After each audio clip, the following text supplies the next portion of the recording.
Okay, இப்போ எங்களுடைய பவர்ஸை டைரெக்டாக நம்ம கம்பேர் பண்ணி பார்ப்போம். முதல்ல ஸ்பீட் எடுத்துக்கிட்டா இதில் கண்டிப்பாக கோகு தான் ஜெயிப்பார்.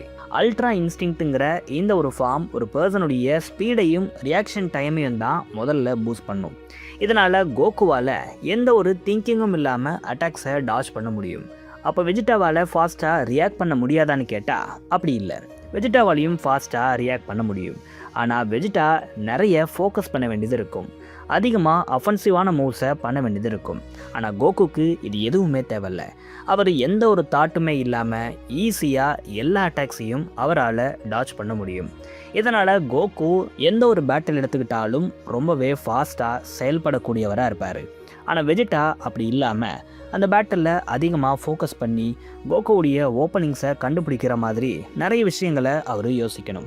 ஆனால் கோகு இப்படி எதையுமே யோசிக்க வேண்டாம். இதனால் ஒரு பேட்டில்னு வந்துட்டா கோகு தான் அதில் வெஜிடாவை விட ஸ்பீடாக இருப்பார். ஸோ ஸ்பீடுன்னு எடுத்துக்கிட்டா அதில் கண்டிப்பாக கோகு தான் ஜெயிப்பார். அடுத்து ஸ்ட்ரென்த். இதில் ரா பவர் யாருக்கு அதிகமாக இருக்கும்னு கேட்டால் இது கண்டிப்பாக வெஜிடாக்கு தான் இருக்கும். ஏன்னா வெஜிடாவுடைய பவர்ஸே அட்டாக்ஸை வாங்க அவருடைய ஃபார்ம்ஸ் அதிக பவர்ஸை கொடுக்கும். இதுதான் வெஜிடாக்கு இருக்கிற அட்வான்டேஜ். ஒரு பேட்டில் ரொம்ப நேரத்துக்கு போக போக வெஜிடாவுடைய பஞ்ச் இன்னும் மோசமாக மாறிக்கிட்டே இருக்கும். அது முன்னாடி விட பயங்கர ஹெவியராக மாறும்னு சொல்லியிருக்காங்க.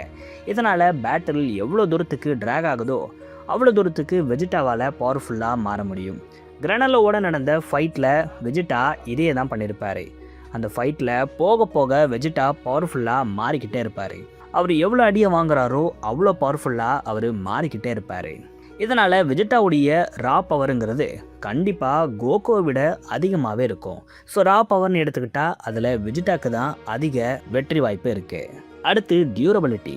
இதில் கண்டிப்பாக நம்ம வெஜிடாக்கு தான் பாயிண்ட்ஸை கொடுக்கணும். ஏன்னா அல்ட்ரா ஈகோ வெஜிடா ஒரு மான்ஸ்டர். அவரால் எவ்வளோ இன்ஜுரி ஆனாலும் ஒரு பேட்டிலை கண்டினியூ பண்ண முடியும்.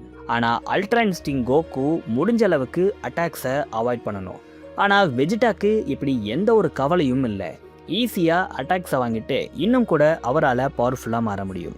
ஸோ டியூரபிலிட்டின்னு எடுத்துக்கிட்டா அதில் கண்டிப்பாக வெஜிடா தான் ஜெயிப்பார்.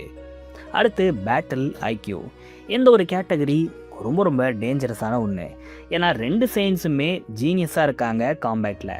இதில் யாராவது ஒருத்தருக்கு தான் பாயிண்ட்டை கொடுக்க முடியும். இதோடைய ஃபுல் வீடியோ கீழே லிங்க்கில் இருக்குது, செக் பண்ணி பாருங்கள்.